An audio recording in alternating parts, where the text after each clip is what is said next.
Hey there, travelers. Before we dive into today's story, drop a comment below telling us where you're tuning in from.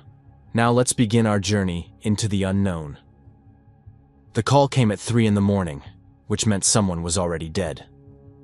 I'd been with the Bureau's Special Investigations Division for 6 years, long enough to know that normal FBI agents don't get woken up for teenage runaways or vandalism. When my phone screamed me out of sleep in my Alexandria apartment, I already had my pants on before I heard the details. "Agent Fox, we've got a situation in Millwood Creek, Washington."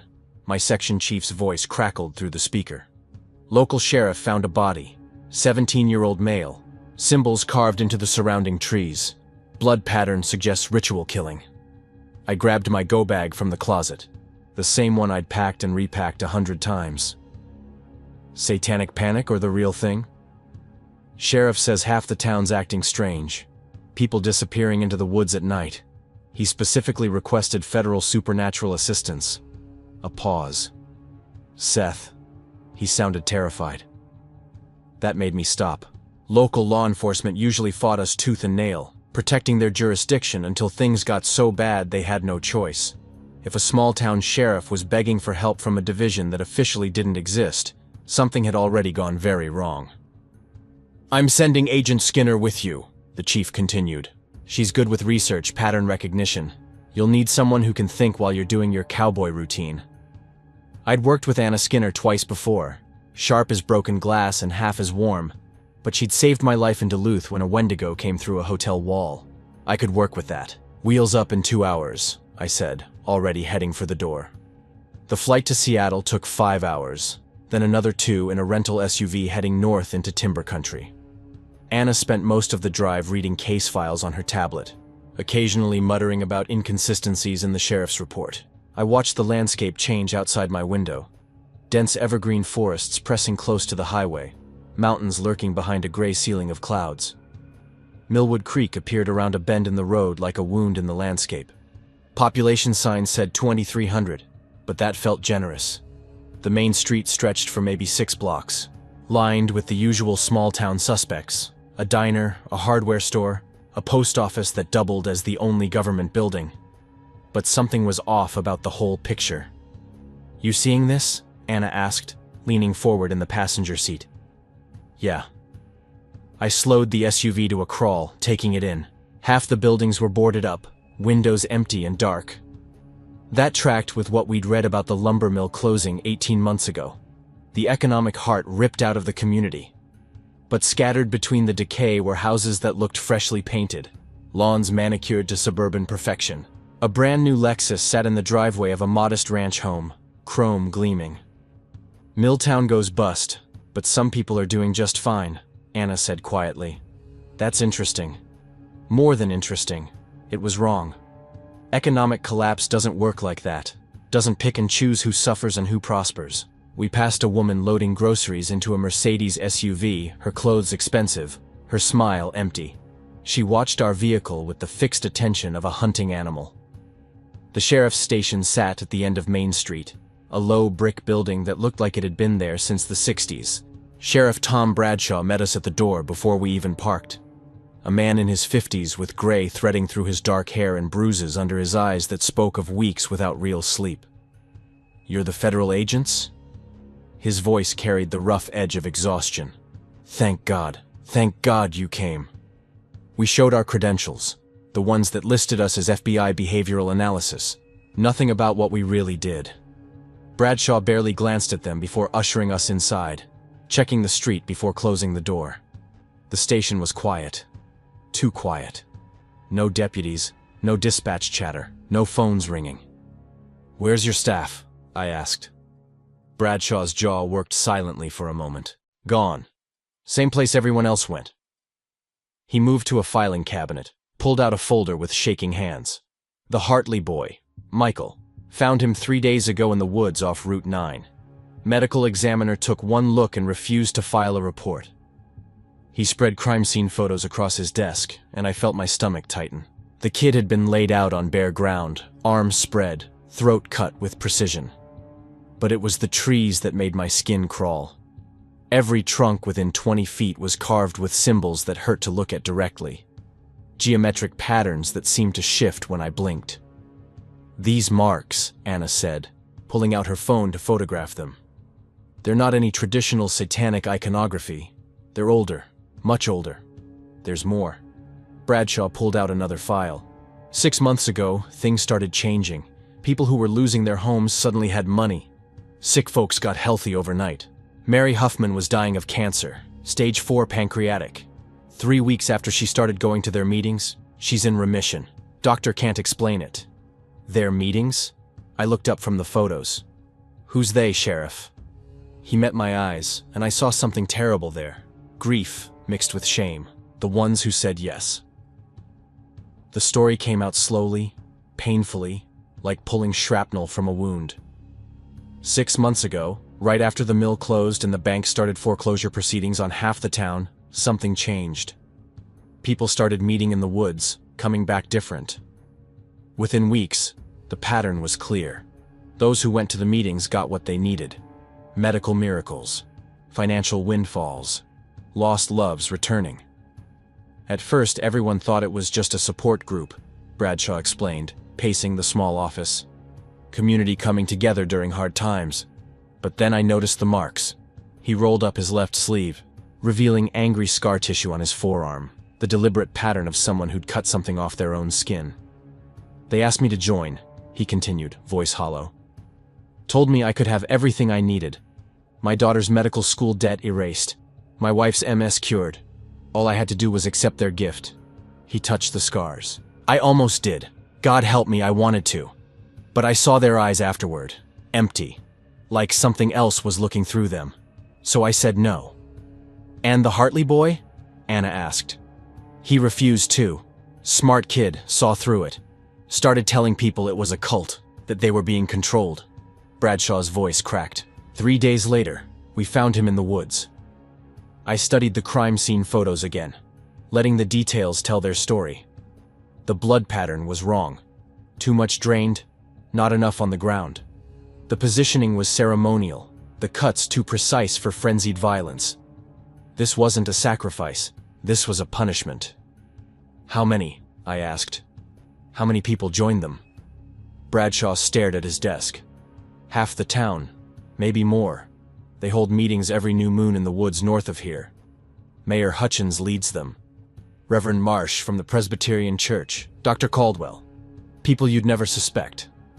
He laughed bitterly. "People I've known my whole life, and now they're strangers." Anna was already pulling up satellite imagery on her tablet. "Show me where they meet." Bradshaw marked a location on her map, an area of dense forest about 3 miles north of town. "There's an old logging cabin there, been abandoned for decades, but it's not abandoned anymore." He hesitated. "You need to understand something. These people, they're not innocent victims. They chose this. Whatever's happening to them now, they invited it in." That matched what I'd seen before. Demonic entities couldn't just take control. They needed permission, invitation, a door opened from the inside. But desperation made people careless about what they invited to the table. "We need to see the site where you found the body," I said, standing, "while we still have daylight." Bradshaw checked his watch. 4 hours until sundown, after dark. He trailed off, then pulled a revolver from his desk drawer. "After dark, they come out. All of them." The forest closed around us like a fist. Old-growth evergreens blocking out the afternoon sun until we walked in perpetual twilight. Bradshaw led the way down a trail that had seen recent use. Dozens of footprints in the soft earth, all heading in the same direction. "You'll smell it before you see it," Bradshaw warned. He was right. The stench hit us 50 yards from the scene, copper and rot and something underneath that made my hindbrain scream warnings. Anna pulled a respirator mask from her pack and I followed suit. It barely helped. The crime scene was a violation. That's the only word that fit. The trees carved with those horrible symbols formed a perfect circle, maybe 30 feet across. At the center, the ground was stained black with old blood, far more than one teenager could have provided. This had been used before. I photographed everything while Anna examined the symbols, her gloved fingers tracing patterns in the air inches from the bark. "These aren't carved," she said quietly. "They're burned, like the wood remembers something hot enough to leave scars." "What language is that?" Bradshaw asked, squinting at the marks. "Not sure it is language," Anna replied. "More like instructions. Mathematical formulae expressed in visual form. Whatever they're doing here, it's precise, calculated." I moved to the center of the circle, careful not to disturb the bloodstain. The ground felt wrong under my feet. Too soft, too warm, like standing on living tissue. When I knelt and pressed my hand to the earth, I could have sworn I felt a pulse. "Seth," Anna's voice carried a warning edge. "We should go. Sun's getting lower." She was right. The shadows between the trees had grown longer, thicker. The forest had gone silent. No birds, no insects, nothing. Just the whisper of wind through branches and our own breathing. Then I heard the footsteps, not walking, running, multiple sets, moving through the underbrush with unnatural coordination. I drew my weapon, a 9mm loaded with blessed rounds. Not that I knew if those would help against whatever was coming. "Back to the vehicle," I ordered. "Now." We ran. Not the careful, tactical retreat of trained agents, but a panicked sprint through hostile terrain. Behind us, the footsteps multiplied. Dozens of them, maybe more, moving through the forest with predatory purpose. I caught glimpses between the trees, human shapes, but moving all wrong. Too fast, joints bending at angles that made my eyes hurt. Their faces were pale blurs in the growing darkness, but their eyes caught the dying light like animals. Anna reached the SUV first, yanking the door open. Bradshaw was right behind her. I was 10 yards back when I saw one of them clearly. It had been a man once, probably middle-aged, wearing the remnants of business casual clothing. But the thing looking out from behind his eyes wasn't human anymore. His mouth hung open, jaw distended, and he was smiling. They were all smiling. I fired twice, center mass. The rounds hit. I saw the impact, but the thing didn't slow, just kept coming with that horrible smile. "Seth!" Anna screamed. I dove into the SUV, and she floored it before I even got the door closed. The things chased us, running alongside the vehicle at impossible speeds. One leaped onto the hood, its face pressed against the windshield, breath fogging the glass. Its eyes were completely black, reflecting nothing. Anna swerved hard, and it tumbled off, rolling with boneless grace before sprinting back into the trees. In the rearview mirror, I watched them stop at the tree line, dozens of shapes standing motionless, watching us go. "What the hell were those?" Bradshaw's voice shook. "The people who said yes," I answered quietly. Back at the station, we barricaded ourselves inside as the sun set. Bradshaw covered the windows while Anna and I went through his files, looking for patterns. Names, dates, the sequence of who joined the meetings first. "Look at this," Anna said, spreading papers across the desk. The first group was all town leadership.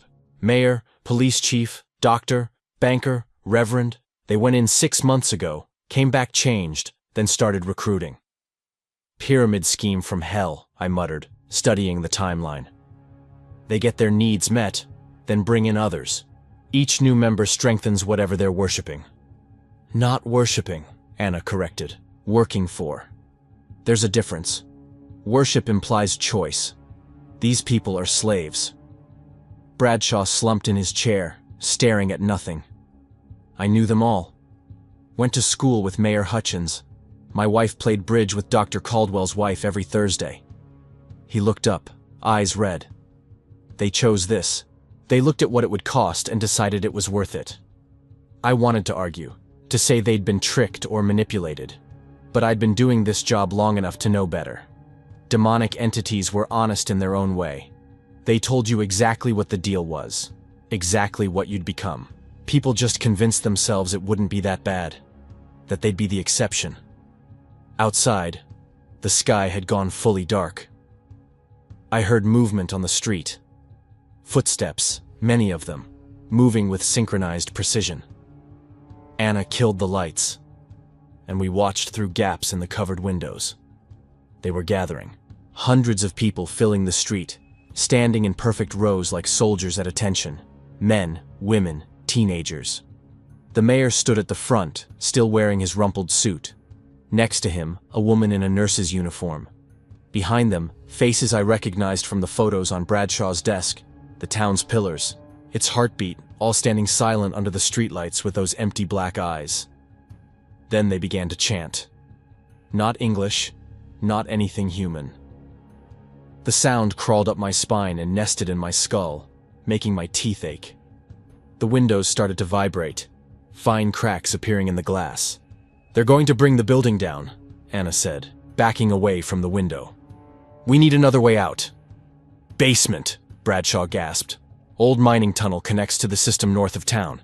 Used to be how they moved equipment before the road was built." The chanting grew louder, harmonizing in ways that violated everything I knew about acoustics. The cracks in the windows spread, branching like lightning. Something inside the walls began to groan. "Show us," I ordered. Bradshaw led us through the station to a back room where a heavy steel door was set into the floor. He hauled it open, revealing concrete stairs descending into absolute darkness. The chanting followed us down, seeming to come from every direction at once. At the bottom, Bradshaw fumbled with a light switch. Ancient fluorescent tubes flickered to life, revealing a tunnel carved from raw stone. Water dripped from the ceiling, and the air smelled of minerals and decay. "Goes for about a mile," Bradshaw explained, his voice echoing oddly. "Comes out near the old mill. From there, we can head north to the..." The explosion cut him off. Above us, the building's foundation shattered. Dust and debris rained down as the tunnel shook. Bradshaw looked back at the stairs, then at us. "I'm sorry," he said quietly. Before I could ask what he meant, he pulled something from his jacket. Old dynamite, the kind they'd used in the mines decades ago. The fuse was already lit. "Tom, don't," I started. "They'll follow you otherwise," he interrupted. "This is the only way to buy you time." He smiled, sad and broken. "I almost said yes to them. Did I tell you that? Part of me still wants to. That's the worst part. Knowing how easy it would be to give in." The fuse burned lower. Anna grabbed my arm, pulling me deeper into the tunnel. Behind us, Bradshaw stood at the foot of the stairs, illuminated by the flickering lights, as the first of the possessed appeared at the top. "Go!" he shouted. We ran. The explosion came 10 seconds later, a roar that collapsed the tunnel behind us and threw us forward into darkness. I hit the ground hard, ears ringing, tasting blood and dust. Anna's light found my face, and we both understood without speaking. Sheriff Tom Bradshaw was dead, and we were alone in the dark, with a mile of tunnel between us and whatever waited on the other side. The chanting hadn't stopped. It echoed through the stone, getting closer, as if the earth itself had learned the words and was singing them back to us. We had to keep moving, had to find out what these people had made themselves slaves to, and how to break them free, if they could be freed at all. Because I'd seen their eyes. I'd seen their smiles. And some part of me already knew the terrible truth. They'd gotten exactly what they asked for. The tunnel swallowed us whole. Anna's flashlight cut a weak beam through the darkness, illuminating rough stone walls that glistened with moisture. The explosion had knocked out the fluorescent lights, leaving us with only our handheld beams and the sound of our own ragged breathing. Behind us, tons of collapsed rock sealed the way back. Ahead, the tunnel stretched into nothing. "Keep moving," I said, though my legs felt like lead. The ringing in my ears from the blast made everything sound underwater. We walked for what felt like hours, but was probably 20 minutes. The tunnel sloped upward gradually, water pooling in the low points, our footsteps echoing in ways that made it impossible to tell if we were alone. That chanting, that horrible, synchronized chanting, seemed to follow us through the stone itself, as if the mountain had memorized the words. Then Anna's light caught something on the tunnel wall. She stopped, beam fixed on a spot about chest height. "Seth, look at this." Scratched into the stone were words, recent ones judging by the fresh marks. I leaned closer, reading aloud. "Forgive me, Sarah. I thought I could give you everything. I didn't know the price." More messages covered the walls as we moved forward. Dozens of them, carved by desperate hands in the darkness. We were so hungry. The kids were crying. What else could I do? Mayor Hutchins promised it would only be once. He lied. I can feel it inside me, wearing my skin. God help me. I can feel it watching through my eyes. Anna photographed each one, her face rigid with concentration. This was evidence, not of innocence, but of the moment people realized what they'd traded away. The tunnel had become a confessional for the damned, messages left by people who'd ventured down here before the transformation took them completely. They knew, Anna said quietly. They knew what was happening to them, and couldn't stop it. They could have stopped, I replied, harsher than I intended, at the beginning, when they were first offered the deal. That's when they could have walked away. She looked at me, and I saw something in her expression I couldn't quite read. Is it really that simple? Would you have walked away if it meant watching your family starve? I didn't answer, couldn't answer, because the truth was I didn't know. I'd never been that desperate, never had to choose between damnation and destruction. Easy to judge from the outside. The tunnel opened into a wider chamber, probably an old staging area for mining operations. Rusted equipment sat in corners, and wooden crates had rotted to fragments. But what caught my attention were the offerings. They covered the floor in a semicircle. Children's drawings on water-stained paper, photographs of families, the faces worn away by moisture and time. Medical bills, foreclosure notices, debt collection letters, each one representing someone's breaking point. In the center of it all sat a crude altar made from stacked rocks, dark stains covering its surface. This is where it started, Anna said, kneeling carefully to examine the offerings without touching them. Before the cabin, before the organized meetings. This is where the first people came to pray. She was right. I could see the progression in the layers of offerings. The oldest ones at the bottom, brittle with age, the newest ones still relatively fresh. 6 months of accumulated desperation, each piece representing someone choosing to open a door that should have stayed closed. A sound made us both freeze. Not the chanting, something closer. Footsteps, light and quick, moving through a passage we hadn't noticed on the far side of the chamber. I raised my weapon, tracking the sound. Federal agents, show yourself. The footsteps stopped. Then a voice, young, male, terrified. Please don't shoot. Please. I'm not one of them. A teenager emerged from the shadows, hands raised. He was maybe 16, wearing torn jeans and a jacket too thin for the weather. His face was gaunt, eyes sunken from lack of sleep, but they were clear. Human. Not the empty black voids we'd seen in the others. Michael Hartley? Anna asked, lowering her light from his eyes. The kid blinked. No. No, I'm Connor. Connor Crump. Michael was... His voice broke. Michael was my best friend. They killed him because he wouldn't join. Because he tried to warn people. We saw the crime scene, I said, holstering my weapon. We know what they did to him. Connor, where have you been? Your parents reported you missing 4 days ago. Hiding. He moved into the chamber, keeping distance between us like a spooked animal. My parents took the deal. Both of them. Dad got his job back at the mill, except the mill's still closed, but suddenly he's getting paychecks anyway. Mom's arthritis disappeared overnight. They tried to make me accept it too, said it was for the family. He laughed bitterly. But I saw what it did to them. Saw the marks appear on their arms. Saw their eyes go dark. So I ran. How long have you been in these tunnels? Anna asked. Off and on. There's a whole network down here. Sometimes I sleep in the old mill, sometimes in the tunnels. During the day, most of them act almost normal. Go to work, go shopping, pretend everything's fine. It's only at night that they all come together. That's when the thing that owns them takes full control. He moved to the altar, staring at the offerings with hollow recognition. I came down here once before all this started. Me and Michael, we were exploring, found this place. There were already offerings, even then. We thought it was just superstition, people leaving wishes like throwing coins in a fountain. His hand hovered over a child's drawing. My little sister made this. She drew it for Santa, asking him to make Daddy happy again. Someone must have brought it down here instead. The implications settled over me like cold water. This hadn't started with the town's collapse. The entity had been here longer, waiting, feeding on small offerings until enough desperation accumulated for it to manifest fully. "Connor, we need to know where they're holding their ceremonies," I said. "The main ritual site." "The cabin. Old logging cabin about 2 miles north of here." He pointed to the far passage.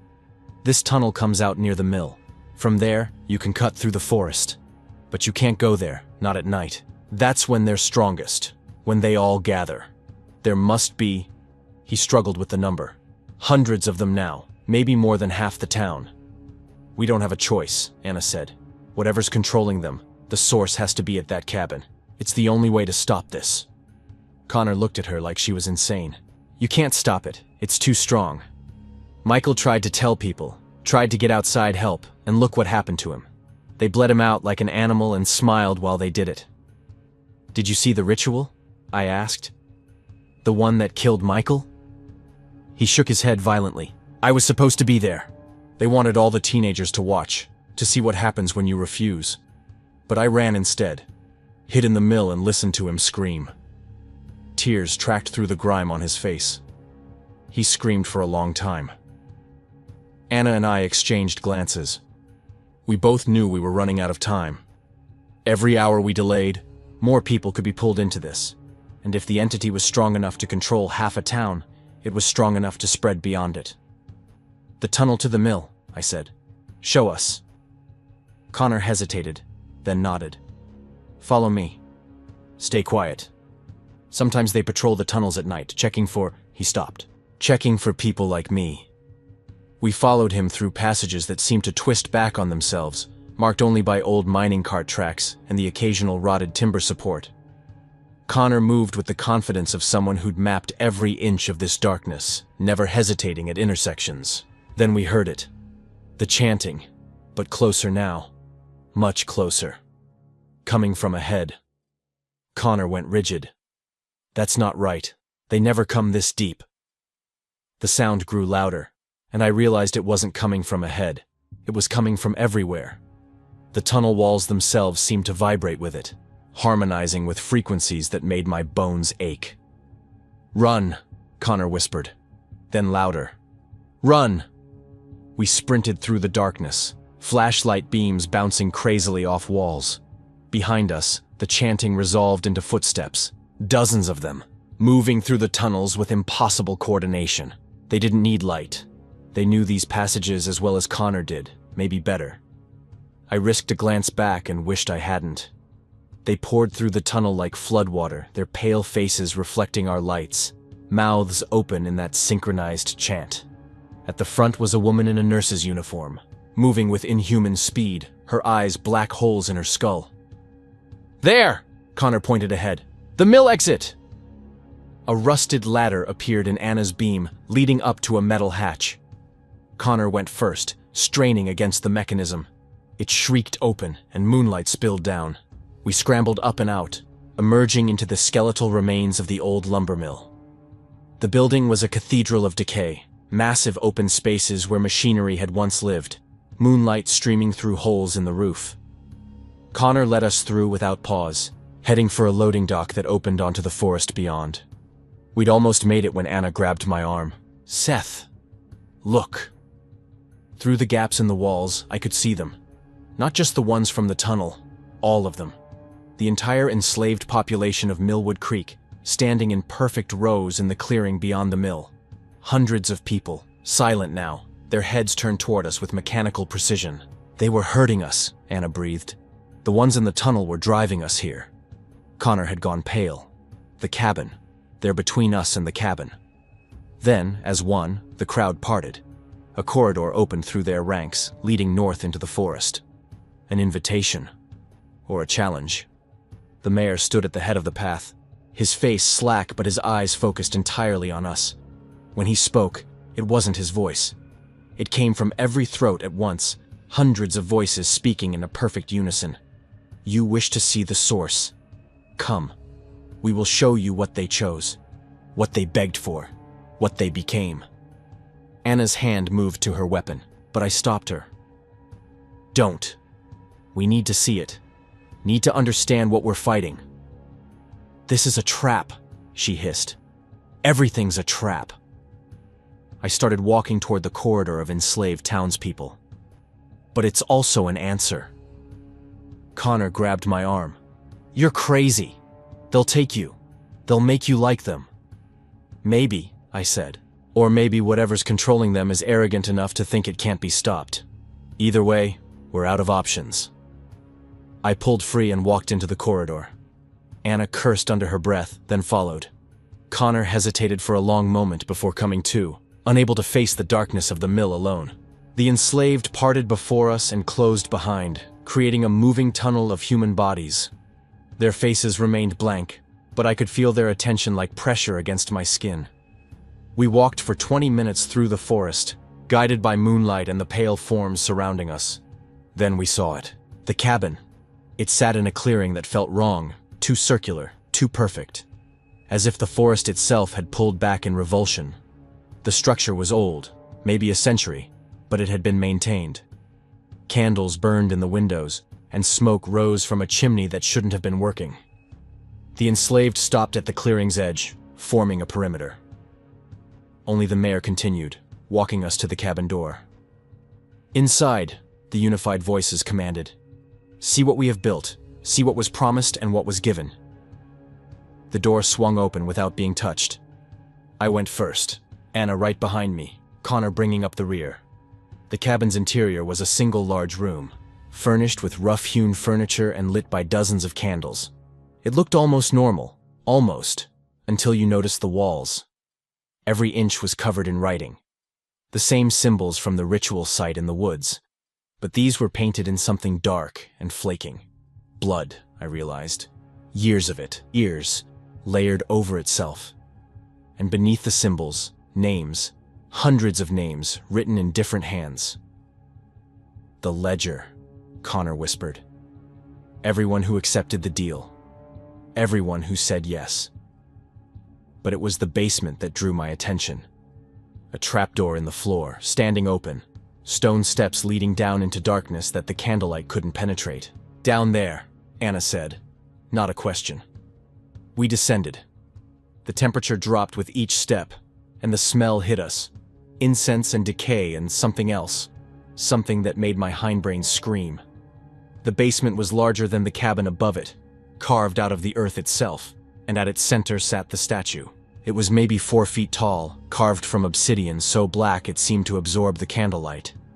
The shape was almost humanoid, but wrong in every detail. Too many joints, angles that shouldn't exist in three-dimensional space, a face that was somehow both empty and leering.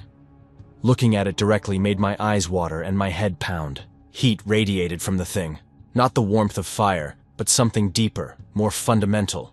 Wrong heat. The kind that came from places that shouldn't be touched by human hands. "Don't get too close," Anna warned, but I could hear the tremor in her voice. She felt it too. The pull of the thing. The way it seemed to whisper promises just below the threshold of hearing. Worse than the statue was what surrounded it. Bodies. 7 of them, arranged in a circle around the base, wearing robes that had rotted to fragments. Dead for months at least, mummified by the dry air. Their hands were still clasped together, even in death. Their faces frozen in expressions of absolute terror. "The original summoners," Anna said, examining them with forced professional detachment. "They tried to reverse what they'd done." She was right. Because lying next to one of the bodies, preserved by the same dry air, was a book. Leather-bound, ancient, pages yellowed but intact. Anna carefully picked it up, and I saw her eyes widen. "Seth, this is it. Summoning rituals and..." She flipped through pages rapidly, stopping near the end. "And reversal protocols. Instructions for breaking the binding." Connor moved closer, staring at the dead summoners with haunted eyes. "They figured out what they'd done, tried to fix it, but the demon killed them first." I studied the book over Anna's shoulder. The text was a mixture of languages, Latin, Greek, something older I didn't recognize. But Anna's finger stopped on a page near the end, where someone had bookmarked it with a strip of cloth. "The reversal ritual," she breathed. "It's all here. The words, the sequence, the..." She stopped, and I saw the blood drain from her face. "What?" I demanded. She pointed to a note scrawled in the margin, written in English by a shaking hand. The speaker becomes the vessel. The demon will fight for this host above all others. Maintain focus for 7 minutes. Do not stop. Do not let it in. The implications crashed down on me like freezing water. To reverse the summoning, someone would have to read the ritual aloud, and in doing so, they'd become the entity's primary target for possession. It would abandon all its current hosts, focus everything on claiming the one person trying to banish it. 7 minutes, Anna said quietly, reading further. That's how long the incantation takes. 7 minutes of being the sole focus of a demon that's already enslaved hundreds. There has to be another way, Connor said, backing away from the book. Anna shook her head slowly. No, this is it. Someone reads the ritual while someone else protects them. The reader has to maintain focus, can't stop, can't let the entity distract them or... She looked up at me. Or it takes them, uses them as its new anchor.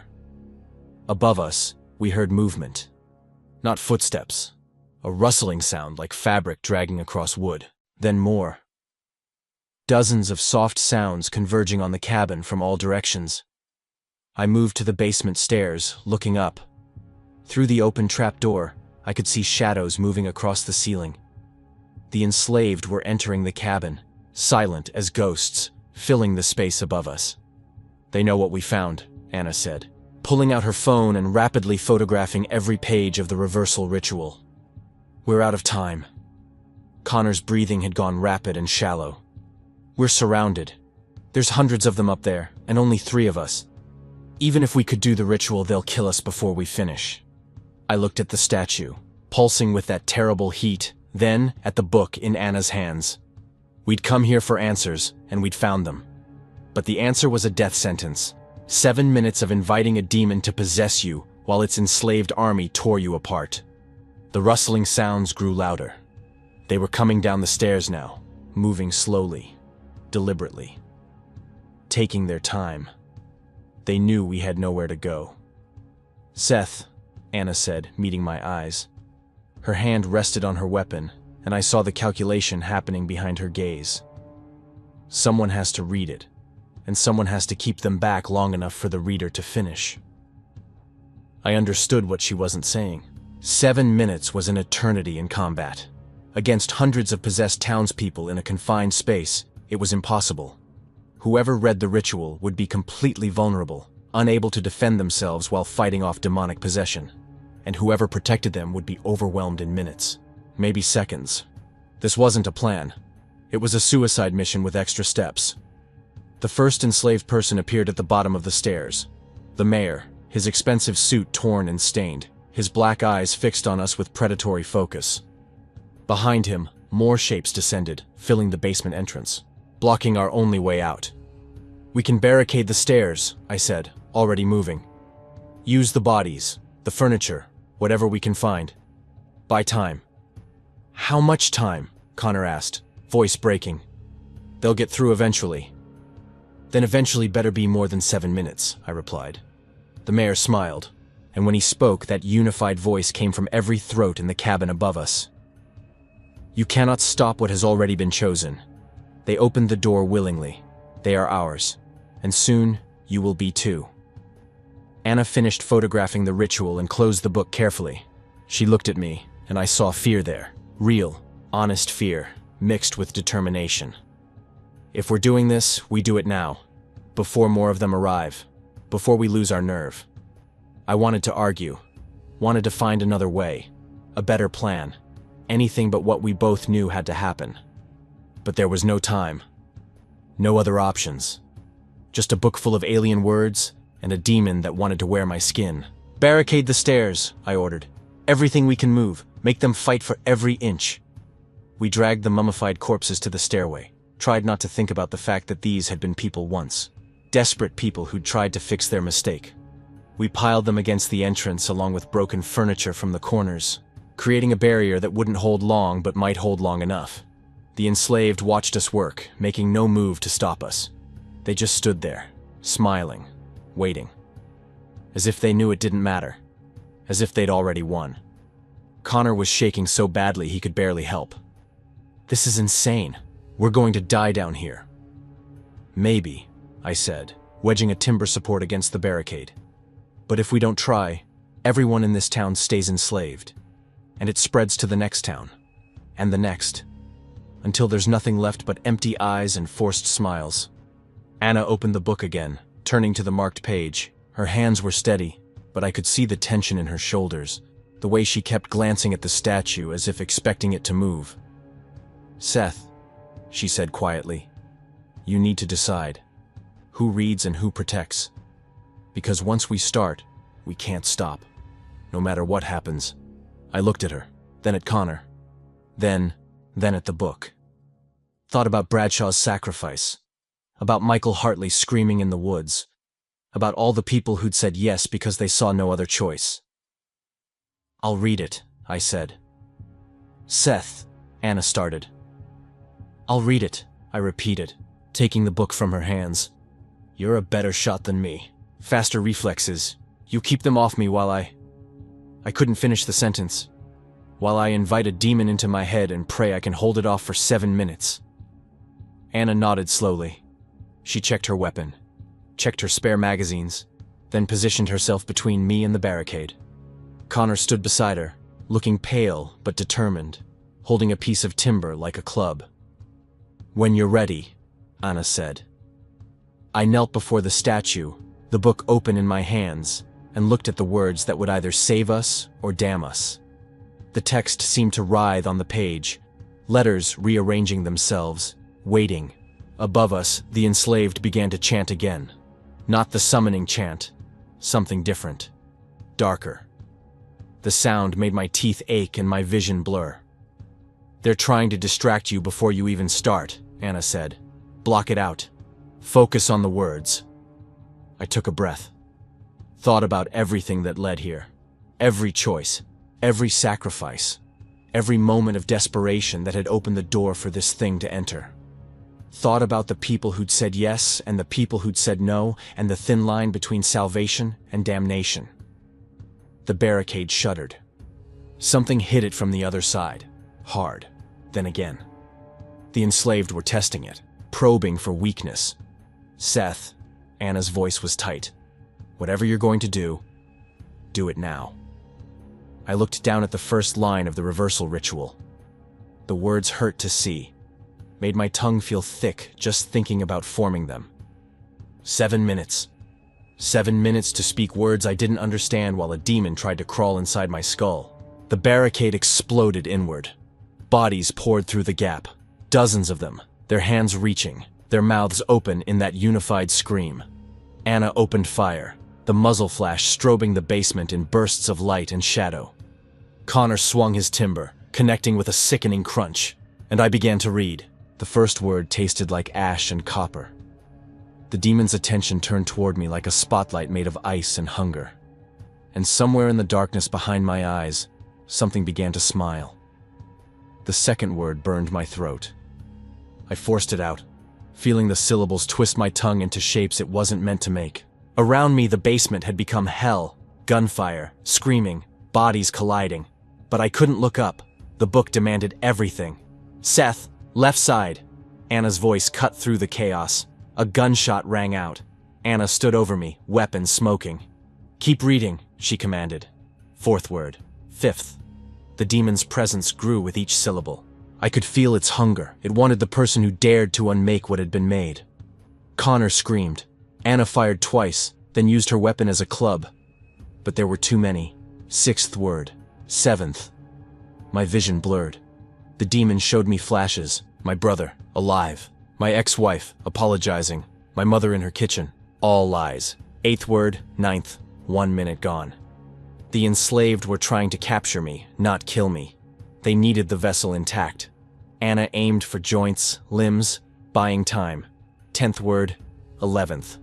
The demon's whispers bypassed language, speaking directly to my brain. Power, safety, an end to pain. 2 minutes. Blood dripped onto the parchment. More coming, Connor gasped. Footsteps thundered on the stairs, the entire town converging. 12th word, 13th. The demon showed me futures where I was strong, feared, where I mattered. 3 minutes. My hand moved without permission, reaching for the knife. I watched my fingers close around it. This wasn't me. The knife rose toward my throat. Connor tackled me. The knife skittered away. The demon's grip broke for a second. "Thanks," I gasped, scrambling back to the book. 14th word. 15th. 4 minutes. Halfway there. The enslaved flooded the basement faster than Anna could stop them. She fired until her weapon clicked empty, then used it as a club. Connor swung his timber in desperate arcs, but it wasn't enough. 3 of them grabbed Anna from behind, pulling her down. She fought, thrashing, elbowing, refusing to surrender. But they had numbers and inhuman strength. I watched her disappear beneath grasping hands. "Anna!" My voice came out raw. "Keep reading!" She choked out from beneath the pile. I did, because she was right. Stopping now meant her sacrifice meant nothing. 16th word. 17th. The demon's rage washed over me in waves. It had been so close to claiming me. Now it changed tactics. Stopped offering, started taking. Forced its way into my thoughts, my memories, my deepest fears. I saw myself failing. Saw Anna dying because I wasn't strong enough. Saw Connor torn apart, screaming my name. Saw the demon spreading beyond Millwood Creek, claiming city after city, an unstoppable tide of empty eyes and forced smiles consuming everything. 5 minutes, 2 to go. My voice cracked on the 18th word. The 19th barely made it out at all. The demon was inside now, not possessing fully, not yet, but present. A pressure behind my eyes like something trying to push through from the other side. A weight in my chest that made breathing difficult. A cold certainty settling into my bones that I was already lost. That this was just the final formality before the demon claimed what it wanted. Connor fought his way to Anna, pulling bodies off her one by one. She emerged bleeding, one arm hanging at an unnatural angle, but still moving, still fighting. When our eyes met across the chaos, I saw understanding there. She knew I was losing, knew the demon was winning, but she kept fighting anyway, because that's what we did. 20th word. 21st. My vision tunneled, the edges going black. The demon's voice was clearer now, speaking in my father's tone. My brother's laugh, every voice I'd ever trusted, telling me to stop, telling me I'd done enough, telling me to rest. The enslaved stopped attacking, all of them simultaneously. They just stood there, forming a circle around me, watching with those terrible black eyes, waiting for the moment I broke, waiting for the demon to take its new host. 6 minutes. 1 to go. Anna pulled herself upright, using Connor for support. Her face was a mask of blood and determination. She still held her weapon, though her magazine was empty. Still ready to fight, even though there was nothing left to fight with. "Seth," she said quietly. "I'm sorry. I didn't understand." Then I saw her hand move to her backup piece, a small pistol on her ankle. Saw her draw it. Saw her aim. Not at the enslaved. At me. "You're turning," she said, and I heard the pain in her voice. "Your eyes, they're changing." I couldn't see it, but I felt it. The demon was so close now. So close to winning. 1 more minute of this, and I'd be gone. Just another puppet. Just another host. Anna was right to do it. Right to end me before I became the thing I was fighting.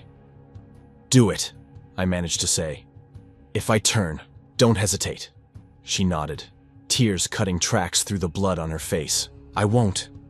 22nd word. 23rd. Each syllable felt like swallowing glass. The demon pushed harder, showing me my own death. Anna pulling the trigger, my body collapsing, the ritual unfinished. All of this for nothing. 30 seconds left. My hand reached for my throat again. The demon's will, not mine. I tried to stop it, but my arm wouldn't obey. The fingers found my windpipe, started to squeeze. I was choking myself, cutting off my own air, and I couldn't stop. "Seth!" Connor lunged forward, trying to pull my hand away. But the enslaved moved faster. They grabbed Connor, held him back, forced him to watch. This was the demon's victory. making them witness my transformation, my failure, their last hope dying by his own hand.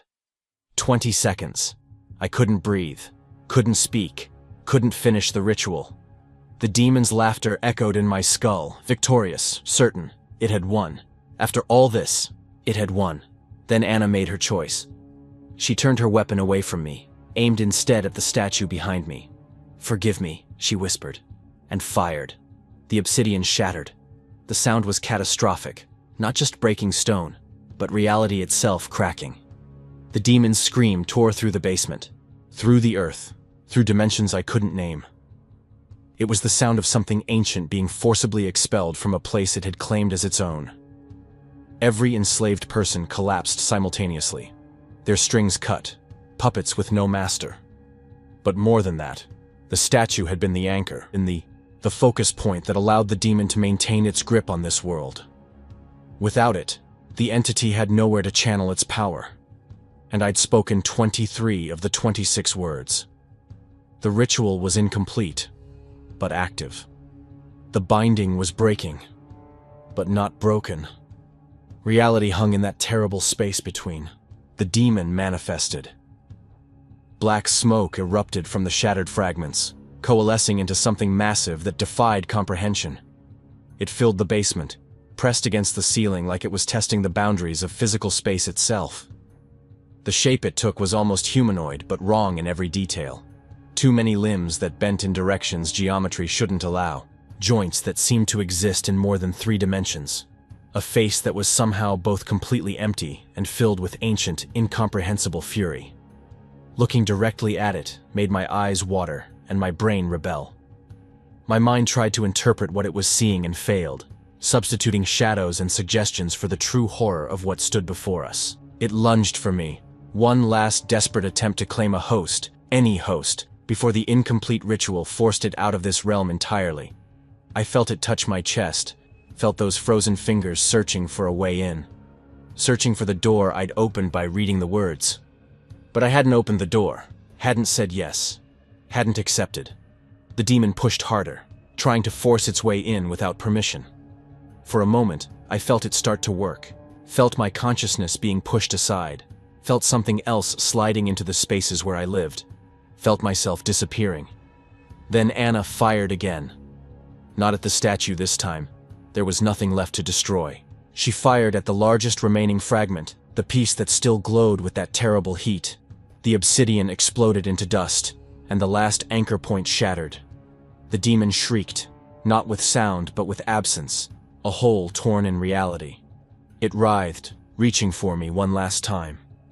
I felt its touch like ice on my soul, felt it trying to hold on, to take me with it as it fell. But without the statue, without a willing host, without the complete ritual to bind it, the entity couldn't maintain form. The black smoke began to dissipate, seeping through the floorboards, spreading into the earth like ink in water. "No," I gasped, understanding what was happening. "It's not banished.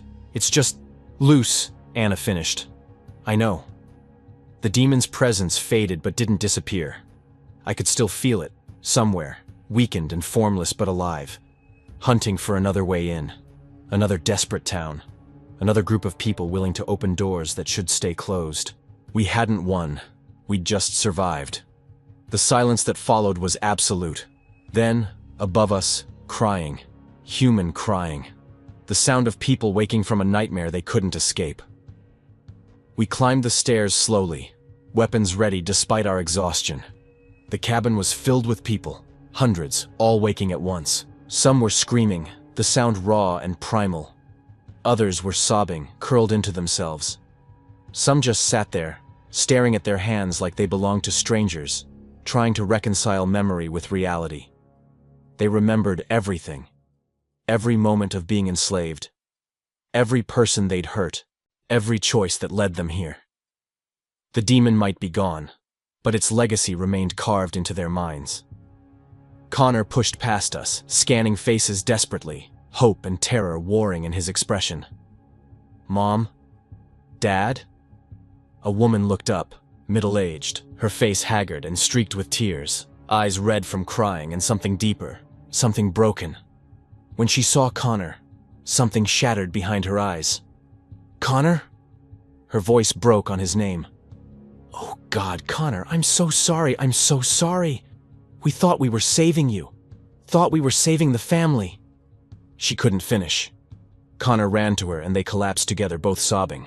His father joined them, wrapping his arms around them both, and the three of them clung to each other like drowning people grasping for anything solid. Around them, other families reunited in similar scenes. Joy at being free, mixing with horror at what they'd done, creating something too complex and painful to name. Outside, the clearing filled with freed people. The mayor sat against a tree, face buried in his hands. The nurse knelt in the dirt, whispering apologies. Dr. Caldwell approached. "You stopped it. You chose it," I corrected. "I know." He looked at his hands. "We were desperate. The town was dying. This offer seemed like a miracle. We knew what it was. Deep down. But we did it anyway." Anna leaned against me. "How many accepted the deal?" "Almost 1,200. More than half the town." He flinched. "Michael Hartley was trying to warn outsiders. The demon made us." He stopped. "No. We made the choice. We held him down. We cut his throat."